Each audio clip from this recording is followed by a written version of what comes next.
সরকার we পোকায় আক্রান্ত দাবি করে বিএনপির স্থায়ী কমিটির সদস্য গয়েশ্বরচন্দ্র রায় বলেছেন, ভারত চাইলেও আওয়ামী লীগ সরকারকে ক্ষমতায় টিকিয়ে রাখতে পারবে না। তার দাবি, উপজেলা নির্বাচনে আওয়ামী লীগের লোকজনও আওয়ামী লীগকে বর্জন করেছে। বিস্তারিত সাইফুল রিপনের প্রতিবেদনে থাকছে। ভারতীয় আগ্রাসন বিরোধী এ আলোচনা সভার আয়োজন করে গণ অধিকার পরিষদের একাংশ। এতে অংশ নিয়ে বাংলাদেশের রাজনীতিতে ভারতীয় নগ্ন হস্তক্ষেপের সমালোচনায় সরব ছিলেন বক্তারা। আমাদের দেশে আমরা ভারতের অনুমতি নিয়ে ক্ষমতায় যাব আমি আশা করি না।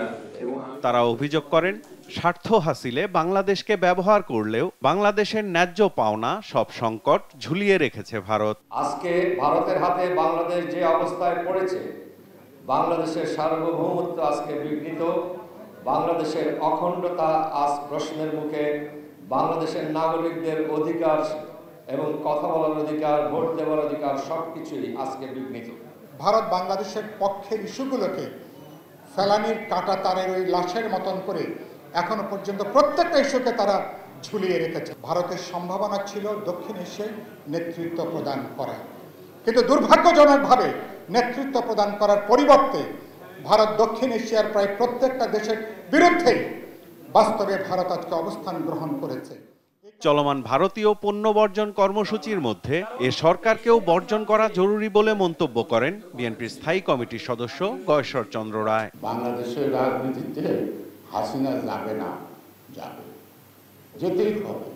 ভারত পারবে না রাখতে, কেন? এই সরকার দ্বারা আক্রান্ত। উপজেলা নির্বাচনে জনগণ সাড়া দেয়নি বলে দাবি বিএনপির এই নেতার। 7 তারিখে যে মতান্তরে 7-8% ভোট, 8-9% ভোট কেন্দ্রে ছিল, গতকাল করে তাও ছিল না।